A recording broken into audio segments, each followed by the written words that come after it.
Hola a todos, viste, así arrancó. Hola a todas y todos, bienvenidos a un nuevo episodio de En Busca de Krypton. Como ya se habrán dado cuenta, hoy estoy con el gran Andrés Accorsi, creador de la mítica Comiqueando en el año 1992, ¿fue? 94, me acuerdo cuando yo era chico, me acuerdo perfectamente haber ido a comprar el número 1, que estaba el Superman de pelo largo ya, sí, señor, en la primera portada, sí, y señor, para mí el Superman de pelo largo era algo que apenas me estaba enterando, que en la Argentina todavía no había llegado nada, ¿viste? La Comiquando es una revista de información sobre historieta y animación. Originalmente esa era la consigna, historieta de animación de todo el mundo. Empezó como revista que salía en los kioscos en el año 94, tuvo una larga etapa de más de 50 números, casi 55 números, hasta principios de 2002, cuando vino la devaluación funesta aquella de Dualde y demás. Ahí desapareció un tiempo, después reapareció como sitio web, después en el 2005 reapareció como revista en los kioscos una vez más. Ahí ya solo se vendía en Argentina, la etapa original se había llegado a vender también en Uruguay, Chile, México y España, y estuvo saliendo en dos formatos distintos, primero blanco y negro y después a todo color. Entre el 2005 y el 2011 se hicieron unos 25 números más, y después desde principios de 2012 en adelante, Comiquando solamente un sitio web que se actualiza todos los días, y a partir de 2016 también sumamos el canal de YouTube. Exactamente, que el canal de YouTube, que yo sigo y me encanta, acá abajo ya tienen la dirección, vayan a visitarlo, suscríbanse, que realmente Andrés es una persona que conoce muchísimo de la historieta argentina e internacional, así que me parece una buena excusa para ir y conocer más de Andrés. Bueno, y por eso mismo es que me parecías un invitado ideal para charlar. Te había propuesto que charlemos un poco de lo que fue la era de oro de la historieta en Argentina, de la cual fue antes de que yo naciera, y conozco nombres, conozco cosas, pero la verdad es que no la viví, sé muy poco, y me gustaría que nos cuentes tu idea de lo que fue esa época, los grandes referentes, si es que existe un dato así tan oficial, pero vos ¿cuándo crees que nació la época de oro de la historieta argentina?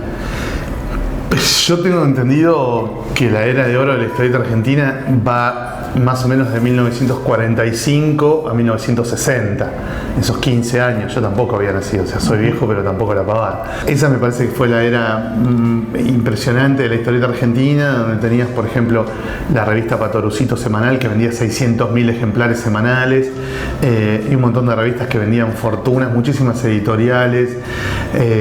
Una cosa muy loca que se daba, que era que los historietistas en algún momento se independizaban de la editorial en la que estaban trabajando y formaban su propia editorial, y la gente los seguía, ¿entendés? Es como que, no sé, mañana Marcelo Tinelli tenga su propio canal de televisión, y la gente lo sigue, porque tenían ese estatus los historietistas, el de comunicadores de un medio masivo y popular, de inmensa llegada, como fue la historieta en esas épocas previas a la aparición de la televisión, obviamente. Claro, y leía mucho más gente, o sea, el rango de lectores era de chicos hasta por ahí adultos, como hoy sucede en Francia y en Japón. Era en Argentina. Sí, totalmente, muy parecido a Francia y Japón, con la diferencia de que los dibujantes quizás no ganaban tanta plata como en Japón y no tenían tanto prestigio como en Francia.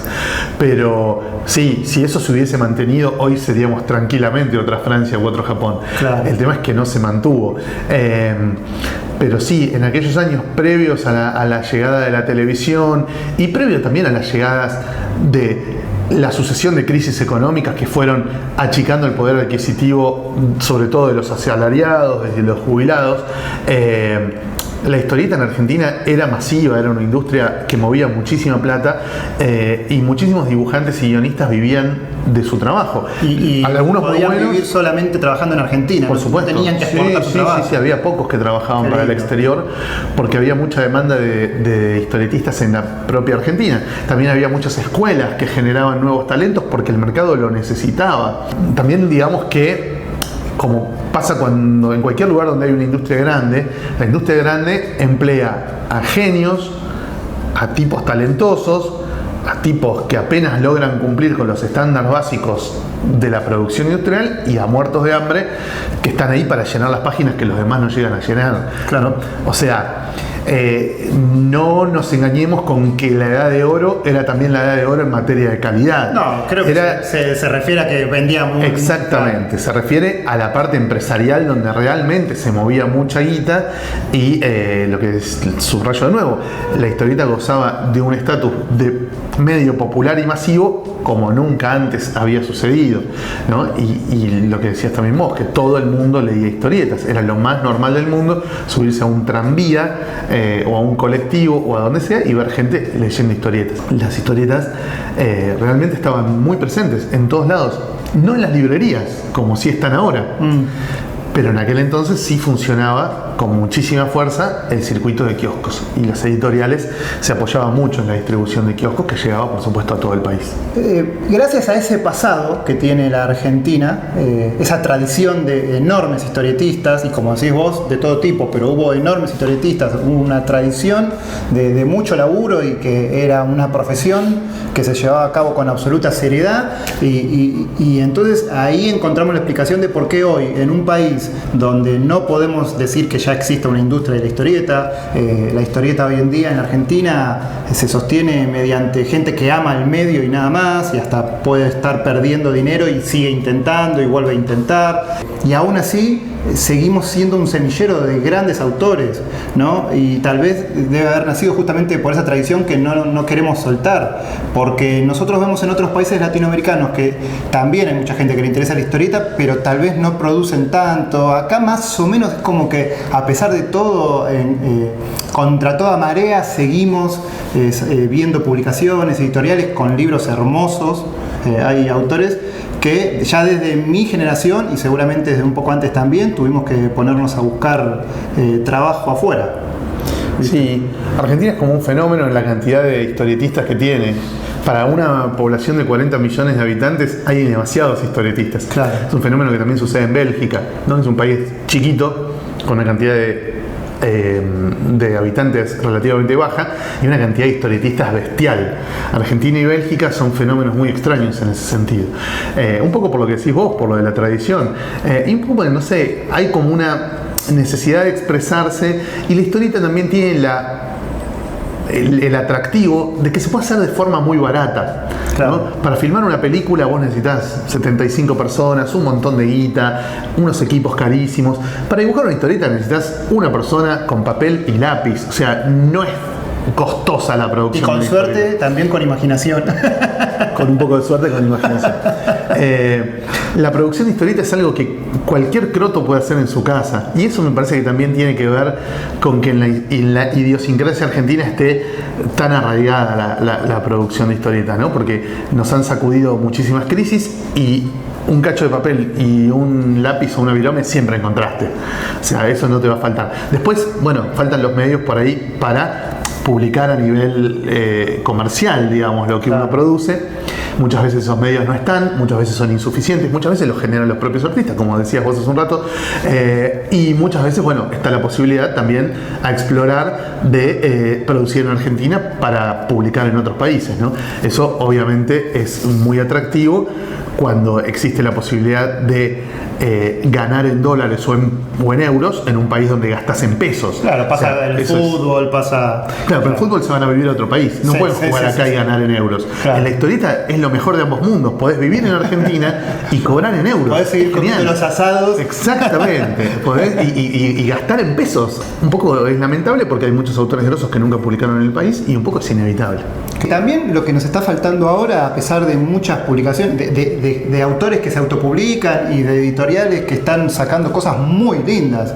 O sea, hablando de calidad, me parece que no tenemos nada que envidiar.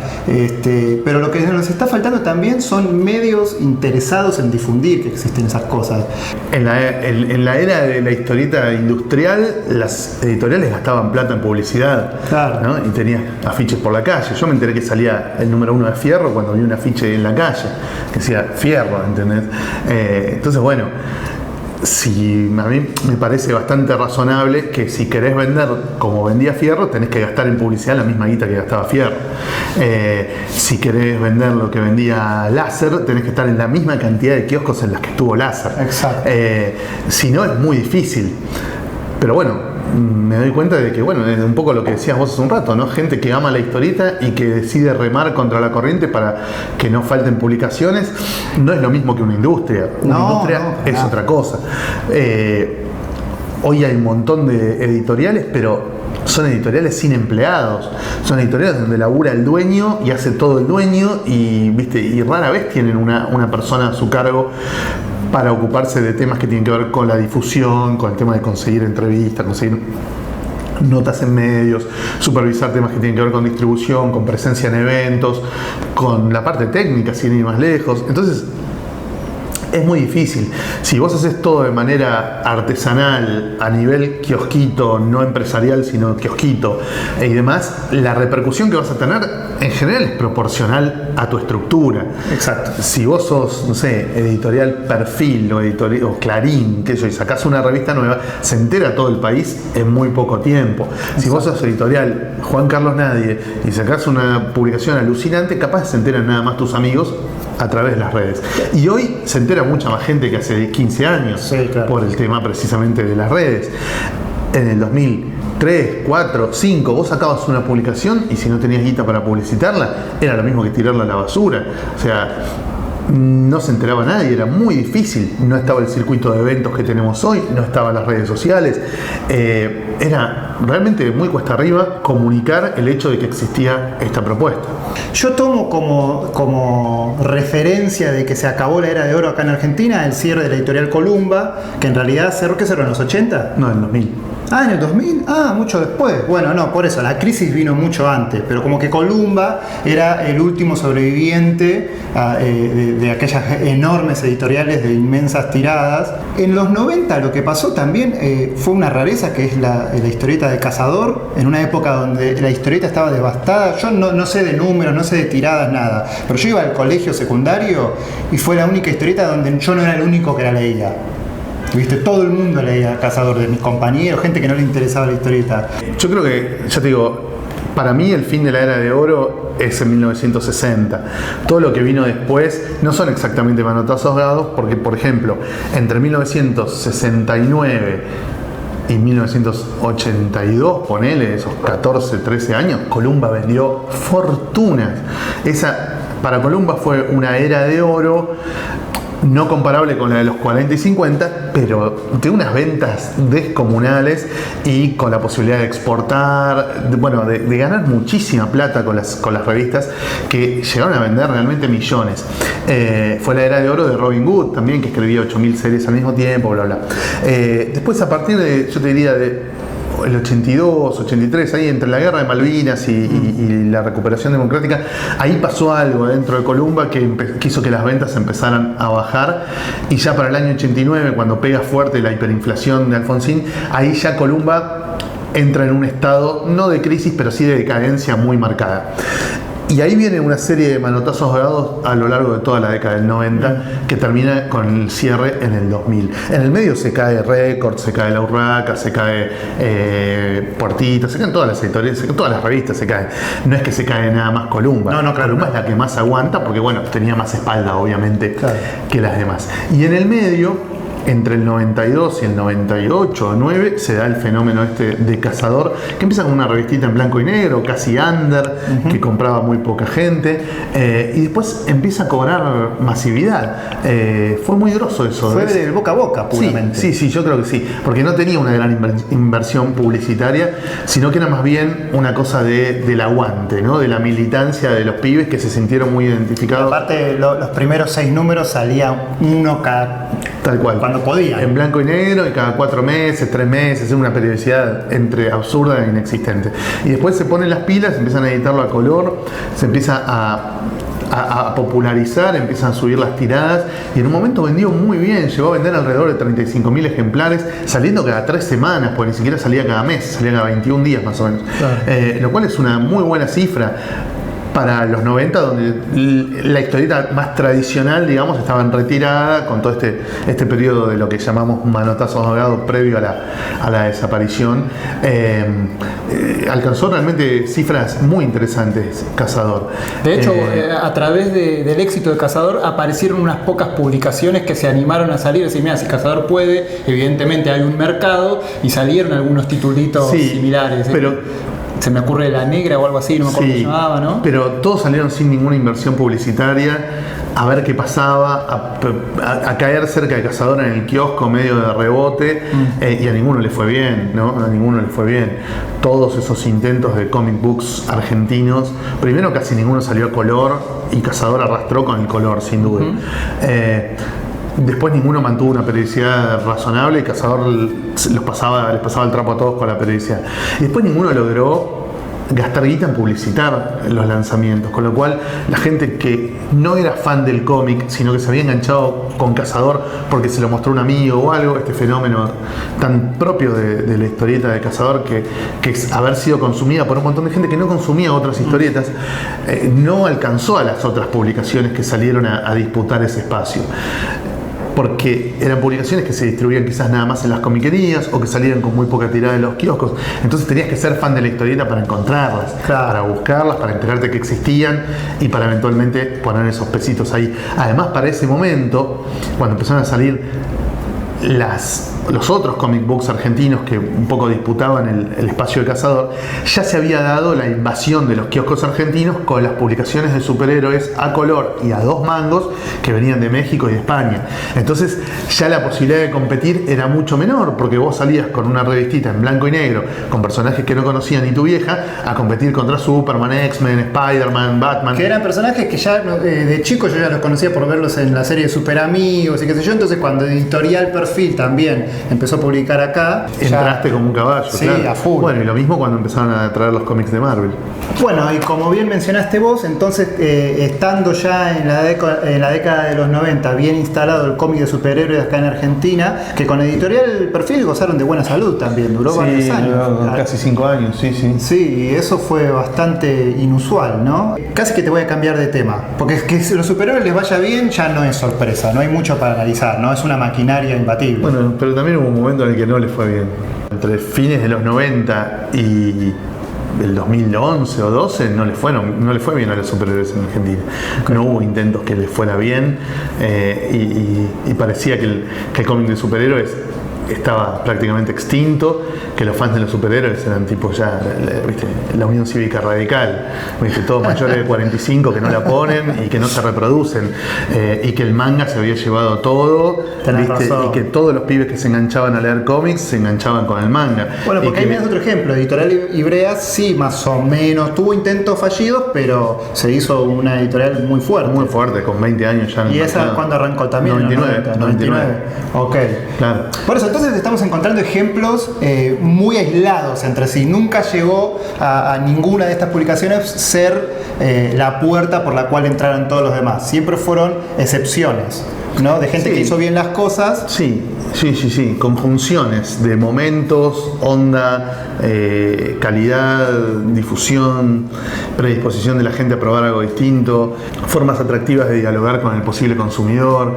Sí, hubo de todo. La marea que desató Ivrea, el tsunami de consumo de manga en Argentina que desató Ivrea, sobrevivió incluso a los peores años de la crisis del 2001 y 2002. Exacto. O sea, habían construido un público en muy poco tiempo a prueba de crisis, que por supuesto achicaron la cantidad de publicaciones durante un par de años, pero rápidamente la volvieron a expandir y hoy están saliendo una cantidad de títulos impresionantes. Y aparecieron editoriales nuevas. Por supuesto. Hoy tenés bien firme todo lo que es superhéroes en Omnipress, bien firme lo que es manga en Ivrea, si bien Omni también publica manga y otras editoriales también.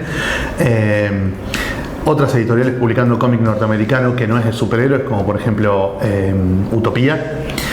Y después un montón de editoriales publicando cómic argentino y algunas incluso rescatando historietas argentinas de las décadas anteriores, ¿no? De los grandes maestros estos de los que siempre hablamos, que son los que protagonizaron un poco el mercado en su última etapa industrial, digamos, la del 70 al 95, ¿no? 90 claro. Y algo, que es donde para mí no se puede hablar más de historieta industrial. Yo creo que ya a partir del 91, 92, 93, ahí ya no se puede hablar más de historieta industrial, ya es como todo mucho más artesanal. Hay una corriente de la historieta argentina que también tiene una inmensa tradición con referentes como Quino, Caloi, que es el humor gráfico. Eso siempre funcionó. Sí, eso siempre funcionó porque tiene el apoyo de los diarios. Exactamente, ¿no? Tiene un as bajo la manga, que es que no lo tenés que ir a comprar ni al kiosco ni a la librería, se te mete por la puerta de tu casa adentro del diario.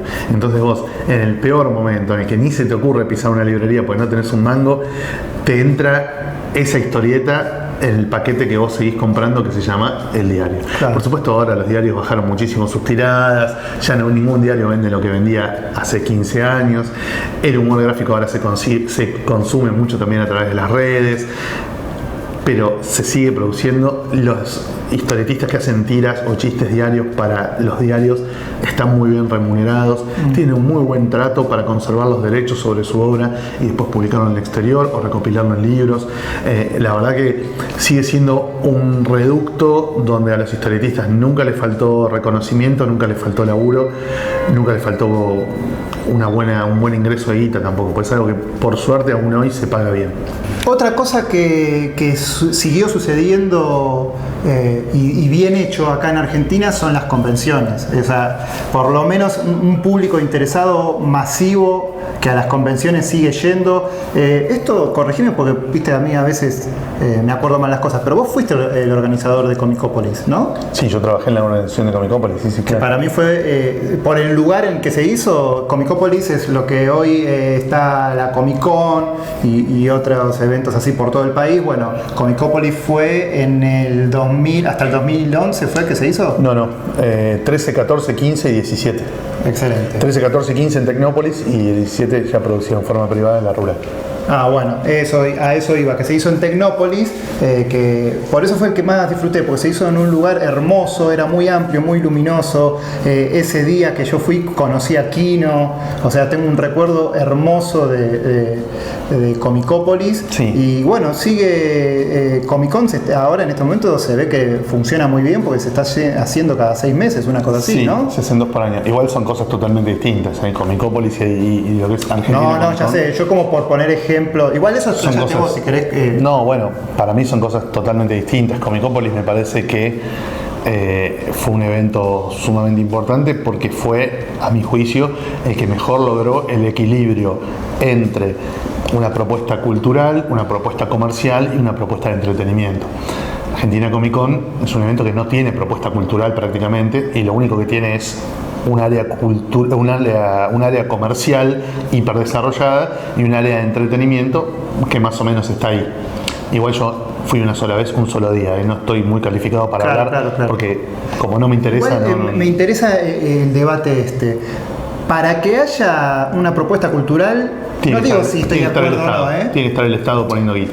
Okay. Nadie que arriesgue plata de su bolsillo va a poner plata para movidas culturales, porque las movidas culturales salen caras y no reditúan.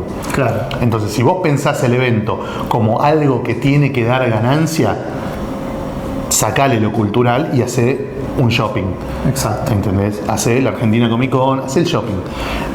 Ahora, si vos querés darle una faceta cultural, necesitas sí o sí el aporte del Estado. El Estado no está para hacer negocio, el Estado está para brindar servicios. Exacto. Entre el servicio que te puede brindar el Estado es una producción cultural interesante que te permita a vos traer artistas relevantes de otros países, producir muestras, producir talleres, producir charlas, producir distintas movidas que tienen que ver no con lo comercial, sino con lo cultural. Y no tampoco con el entretenimiento, ¿no? Porque disfrazarnos, cantar y bailar lo podemos hacer incluso fuera de las convenciones, ¿entendés? Podés ir a un boliche cualquier viernes a la noche y cantar y bailar, ¿entendés? Sí. Podés ir a cualquier fiesta de disfraces y también te podés disfrazar.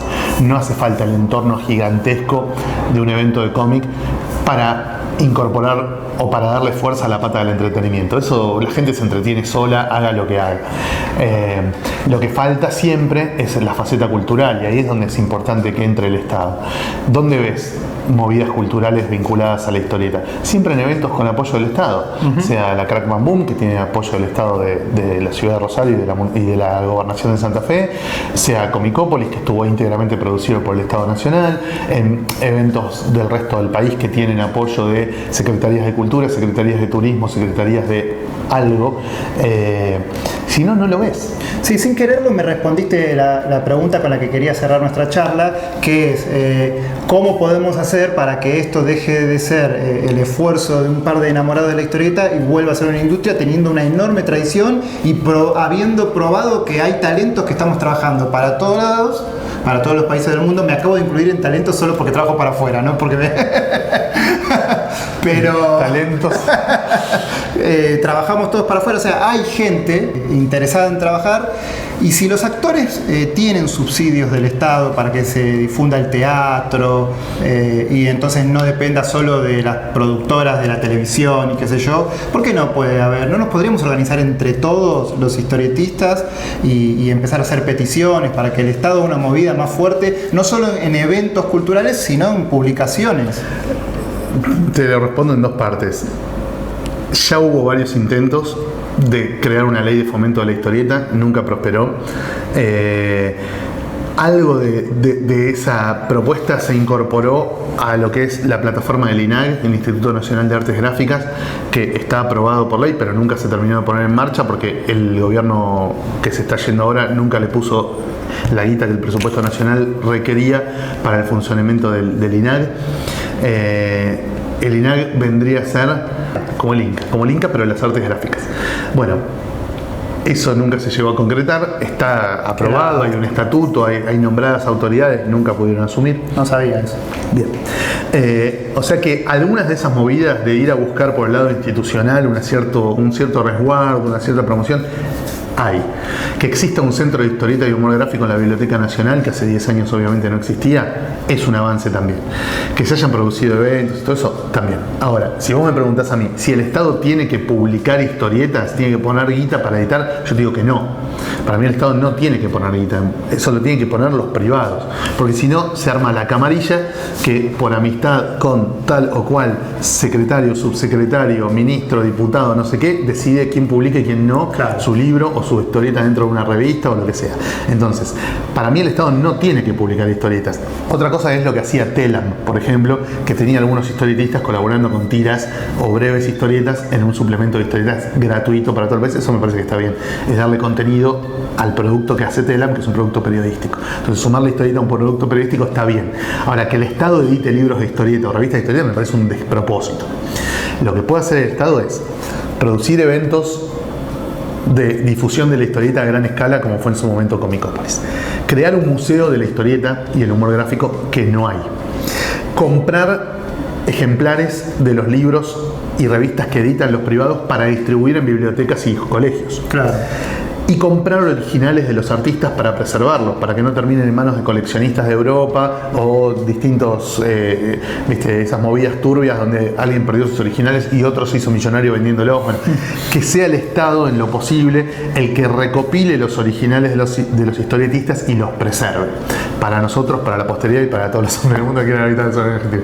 No, para que eso quede guardado, ¿entendés? Si no hay un museo, que haya algo, un depósito, no sé, depósito nacional de historietas. Claro. Que la tradición, justamente que venimos mencionando, se sostenga también desde el sistema, porque hasta ahora la tradición existe solo por pasión, sí, digamos. Totalmente. Y bueno, y lo termino de conectar con algo de lo que hablábamos al principio, que es también darle difusión a través de los medios estatales. O sea, si yo tengo una revista o una editorial donde estoy sacando libros y voy con mi emprendimiento a Canal 7 o a Radio Nacional, que me den pelota y me hagan no te digo la super nota como si fuera, Robert De Niro que viene a Buenos Aires, pero como si fuera, no sé, un chivo, un apoyo, algo que mirá, esta gente está produciendo cultura, poniendo guita en su bolsillo, arriesgando, invirtiendo, y está bueno que más gente lo conozca. Y estos medios con llegada nacional, controlados por el Estado, me parece que tendrían que ser mucho más receptivos de lo que son.